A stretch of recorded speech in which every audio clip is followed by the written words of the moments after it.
తలంటి స్నానం చేసి ముత్తైదువ చివరంగా కుంకుమ పొట్టు పెట్టుకుని భర్త యొక్క పాద పద్మాలకు నమస్కరించుకునేదట. మరి భర్తకు ప్రియమైనటువంటి కార్యాన్ని ఆచరించేదట మేనకాదేవి. మరి ఈ రోజుల్లో ఉన్నారండి భర్తకు పాదాభివందనం చేసేటువంటి ఇల్లాలు ఈ రోజుల్లో ఉన్నారా? అలాంటి భార్య చక్కగా గడపమాన ముగ్గుల్లో నీళ్లు చల్లి ముగ్గులేసి భర్తను దైవంగా ఆరాధన చేస్తూ పతియే ప్రత్యక్ష దైవమనుచు భర్త మాత్రకి ఏనాడు ఎదురాడేది కాదట. పరాయి మగవాళ్ళ వంక కనీసం పరాకునైనా కన్నెత్తి చూసేది కదట.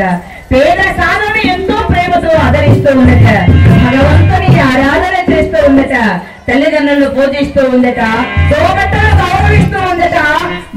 మరి భర్త మాటలకు ఎదురాడకుండా పతి సేవ చేస్తూ ఉందట ఆ తల్లి. ఎవరు? మేనకాదేవి. ఇలా అన్యోన్యమైనటువంటి సంసార జీవితాన్ని సాగిస్తున్నారు ఆ పుణ్య దంపతులు.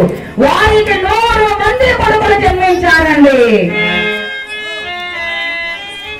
హిమవంత మహారాజు మేనకాదేవికి 100 మంది కొడుకులు జన్మించారట. వారి సంతోషానికి అవధులే లేవు. ఎంతో ఆనందభరితులయ్యారు. ఒక్క బిడ్డకు బదులుగా 100 మంది కుమారులు జన్మించారు కదా. మరి పున్నాన నరకమును తొలగించడానికి పుత్రుడే మార్గం అన్నారు. అలాంటిది ఆ భగవంతుడు ఆ జగన్మాత 100 మంది కొడుకులను ప్రసాదించింది. ఎన్నో జన్మల పుణ్యం చేసుకుంటే గాని ఇంత భాగ్యం దొరకదు కదా అని మురిసిపోతున్నారు. అన్యోన్యంగా అలరాన ముద్దుగా పెంచుకుంటున్నారు ఆ 100 మంది కొడుకులను కూడా. చాలా సంతోషంగా కాలం గడిచిపోతుంది. ఇలా ఉండగా ఆ 100 మంది కొడుకుల్లో ఒక్క ఆడపిల్ల కూడా జన్మించలేదే. ఇంట్లో ఆడపిల్ల లేకపోతే లక్ష్మీ కళ ఎలా వస్తుందండి? శక్తి స్వరూపుడైనటువంటి అమ్మవారు లేకపోతే ఆ ఇంట్లో మరి లక్ష్మీదేవి కళ ఎలా వస్తుంది? శక్తి ఎలా వస్తుంది అని ఒక ఆడబిడ్డ కూడా జన్మించలేదని ఆడబిడ్డ కోసమని ఆ పుణ్య దంపతులు ఇరువురు కూడా మరి జగన్మాత అయినటువంటి ఆ అమ్మవారి గురించి ప్రార్థన చేస్తూ ఉన్నారట. అన్నహారములు మాని కఠోరమైనటువంటి నియమ నిష్ఠల చేత భక్తి పారవస్యల చేత జగన్మాత అయినటువంటి లోకభావని నారాయణి ముక్తీశ్వరి అమ్మల కన్న అమ్మను ఆ ఆది పరాశక్తిని ధ్యానం చేస్తున్నారు ఆ పుణ్య దంపతులు.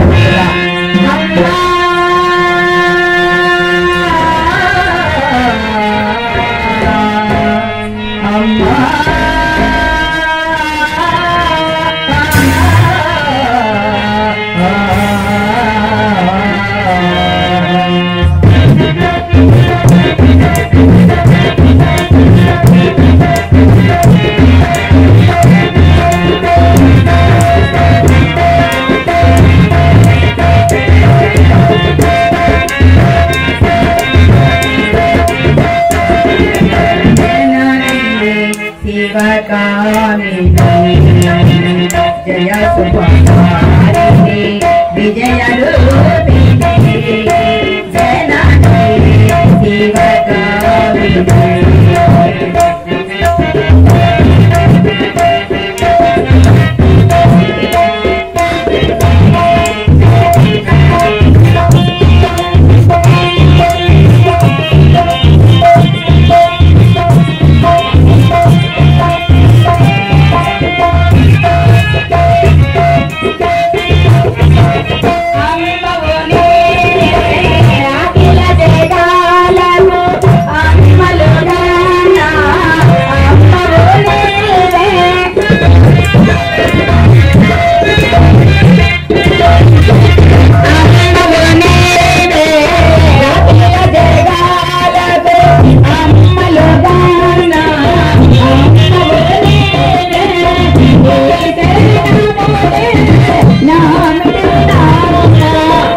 కన్న అమ్మ ఆది పరాశక్తి లోక పావని నారాయణి ముక్తీశ్వరి అయినటువంటి ఆ జగన్మాతను గురించి భక్తిమయ శ్రద్ధలతో తపస్సు చేస్తూ ఉన్నారు ఆ పుణ్య దంపతులైనటువంటి హిమవంత మహారాజు మేనకాదేవి. వారి యొక్క తపో వేడిమికి బ్రహ్మాండ మండలంలోని కూడా భయంకర ధ్వని కలిగిందట.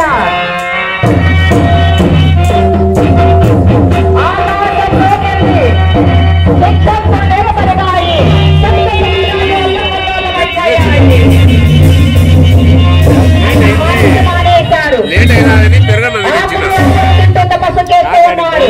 ఆకులరువులు కూడా మానేశారు. గట్టి వాయు పక్షులు చేస్తూ తపస్సు చేస్తున్నారు. అంటే గాలి మాత్రమే పీల్చుకుంటూ తపస్సు చేస్తూ ఉన్నారట. ఆ గాలి కూడా పీల్చుకోకుండా ఒంటి గాలి మీద నిలబడి తపస్సు చేస్తూ ఉన్నారు. ఒంటి గాలి మీద కాదండి, ఒంటి గాలి బొట్టల వేల మీద నిలబడి తపస్సు చేస్తున్నారట అమ్మవారి గురించి. అంతటి కఠోరమైనటువంటి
హిమవంత మహారాజా మేనకాదేవి, మీ యొక్క భక్తికి మెచ్చానయ్యా, మీ కోరిక మీతో తెలియజేయండి అన్నాడు. అమ్మా జగన్మాత లోక పావని, నాకు 100 మంది కొడుకులు ఉన్నప్పటికీ కూడా మనశ్శాంతి లేదమ్మా.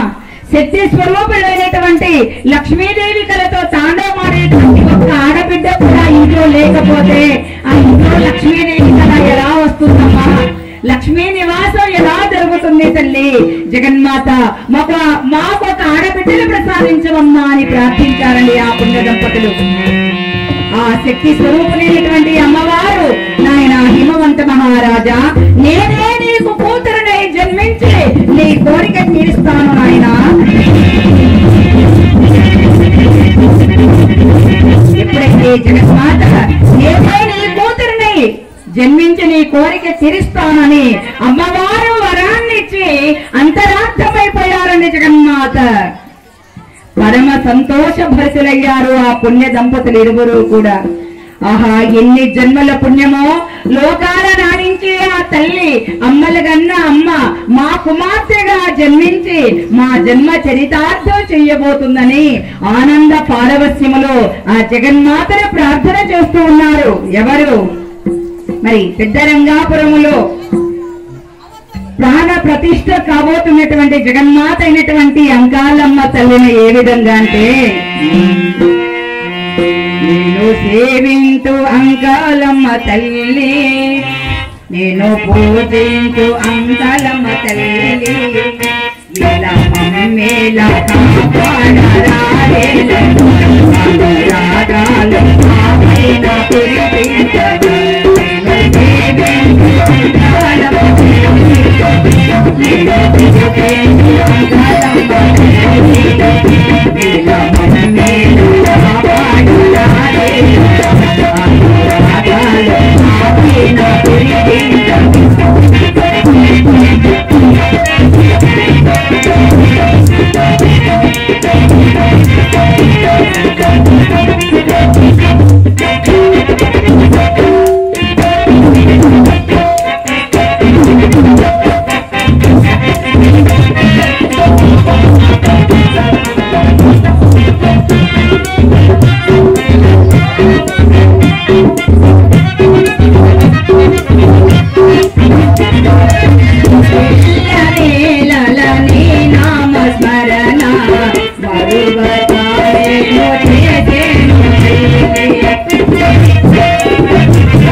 మరి నవమాసాల నిండిన తర్వాత వాయుదేవుడు మెల్లగా గాలి వీస్తూ ఉండగా ప్రమదగణాలు మ్రోగుచుండగా బాల సూర్య తేజస్సుతో ప్రకాశిస్తూ ఉన్నటువంటి ఒక ఆడబిడ్డకు జన్మనిచ్చిందండి మేనకాదేవి. ఆ చిన్నారి పాపాయికి బ్రాహ్మణులు జాతకం రాసి ఆ చిన్నారి పాపాయికి పార్వతీదేవి అని నామకరణం చేశారు. చాలా చక్కగా గారాభంగా పెంచుకుంటున్నారు. జోల పాటల లాలింపులతో బుడిబుడి నడకలతో బాల్య దశలో అడుగు పెట్టింది ఆ పార్వతీదేవి. ఎలా పెరిగి పెద్దదవుతుందయ్యా అంటే దీనే దినేశ పరివర్తమానా దినే దినేశ పరివర్తమానా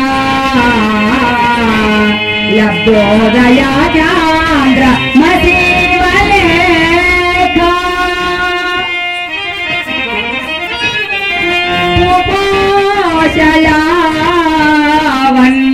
మయాన్విశేష జ్యోత్నాంతరానేవ కళాంతరాని జ్యోత్నాంతరాని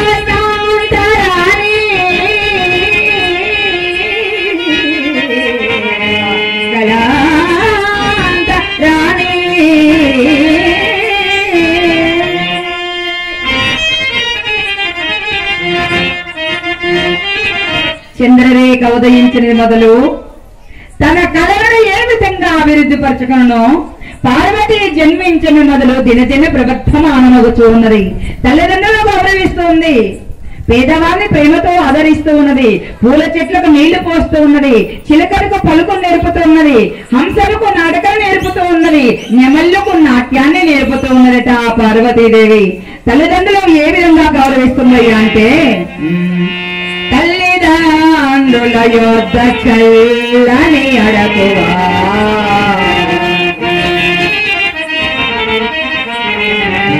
తల్లిదండ్రుల యొద్ద చల్లని అడకువా అనల చేరిక మననయను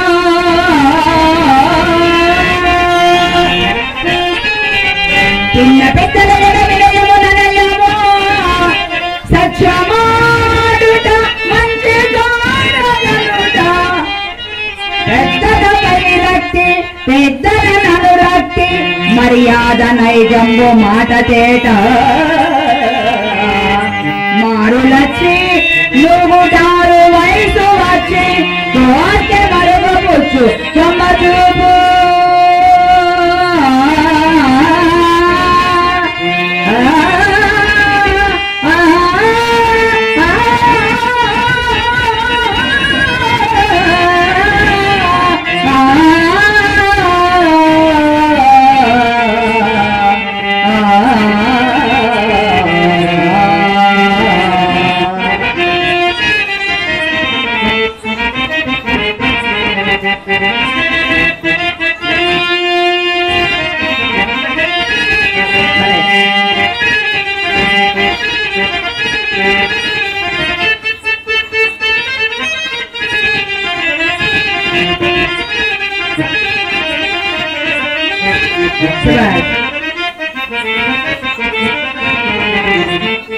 గుణవంతురాలు, యోగ్యురాలు, తల్లిదండ్రులు గౌరవించేటువంటి చిన్నారి పాపాయను చూసి పుణ్యకసులైనటువంటి హిమవంత మహారాజు మేనకాదేవి ఎంతో పరవశించిపోతున్నారు, ఎంతో సంతోషపడుతున్నారు. ఆహా, ఎన్ని జన్మల పుణ్యమో కదా.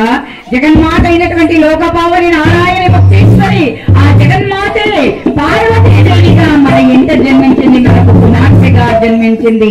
ఎన్ని నోముల పంటో కదా అని భార్యను మెచ్చుకుంటూ దేవి మేనకాదేవి నా మనసు దోచుకున్నావు కదా, నన్ను దోచుకుందు అంటే ఎంత అదృష్టవంతురాలనని ఆ భర్తను భార్యను చూసి అంటున్నారండి హిమవంత మహారాజు. నన్ను దోచుకుందువటే నన్ను దోచుకుందువటే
కన్నెల మనసాని కన్నెల మానాదులో నిన్నే ఆసాని నిన్నే నాసాని నన్ను దోచుకుందువటే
దోచుకుందువటే నెల దొరసాని కన్నులలో దాచుకుందు నిన్నే నాటాని నిన్నే నాటాని నన్ను దోచుకుందువటే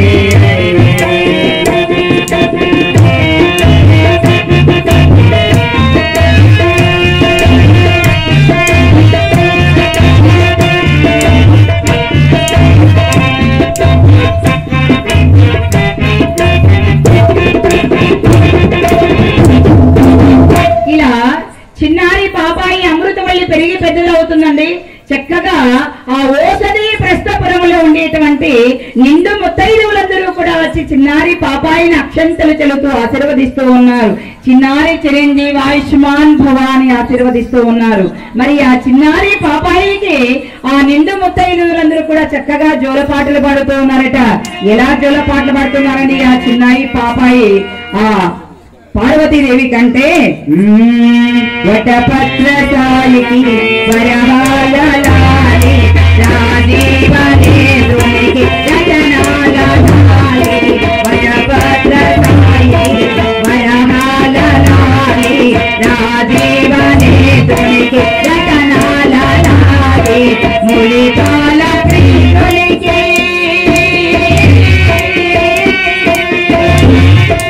ముళిపాల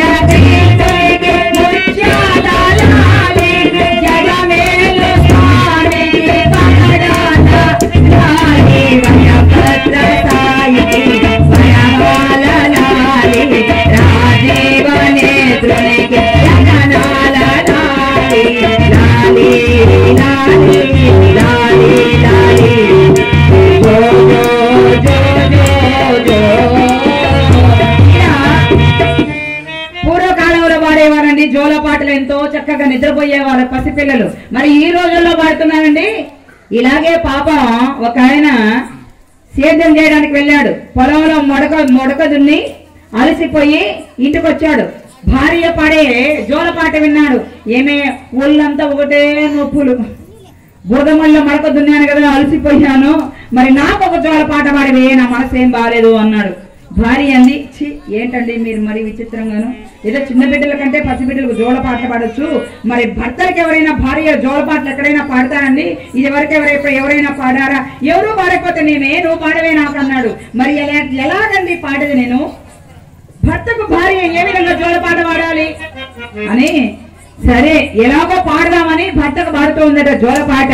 ఏ విధంగా పాడుతుందంటే, జో అచ్యుతానంద జో జో ముకుంద పరమానంద రామ గోవింద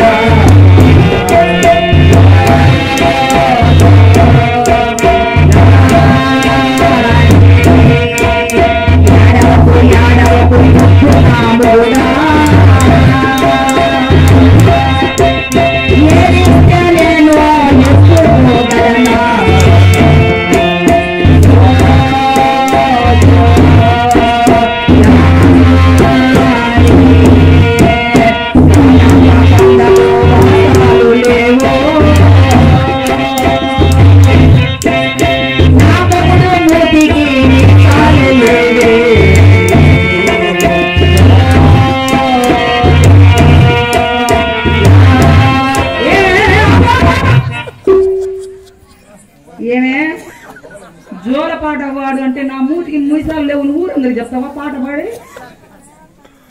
అది చెప్పమన్నారేమో నిన్ను, ఆ బాబుని జోలపాటని వస్తాయి నిన్ను అనకూడదు. మనం నిజంగా కోటప్ప కొండకు వాసాలు లేవా అంటే చాలా మంది అంటూ ఉంటారు కదా. నిజంగా పోయినప్పుడు వాసాలు లేవండి, పెద్ద పెద్ద చెట్లు లేవు కోటప్ప కొండన, అని చిన్న చిన్న చెట్లే. అందుకే పెద్దవాళ్ళు ప్రతి ఒక్కరికి కూడా వాళ్ళు రీసెర్చ్ చేసి ఎంక్వైరీ చేసి మరీ పాడుతూ ఉంటారండి. కోటప్ప కొండన వాసాలు అయితే లేవండి. చక్కగా ఆమె కోటప్ప కొండకు వాసాలు ఉన్నాయో లేవో కానీ ఈ భర్త మూతికి మాత్రం మీసాలు లేవని చెప్పేసిందండి. ఏమే ఇలా కూడా నా పరువు తీస్తావా అని చెప్పాడు ఆ భర్త. అలా కాకుండా చక్కగా పెరిగి పెద్దదవుతుందండి పార్వతీదేవి. మరి ఊహ తెలిసినప్పటి నుంచి కూడా దాన ధర్మాలు చేస్తుంది ఆ తల్లి, పెద్దవాళ్ళని గౌరవిస్తుంది, భగవంతుని ఆరాధన చేస్తుంది. శివ పంచాక్షరి మంత్రాన్ని వడలేయగని ఓపికతో జపసాధన చేస్తుంది ఆ తల్లి. ఏ విధంగా? ఓం నమః శివాయ.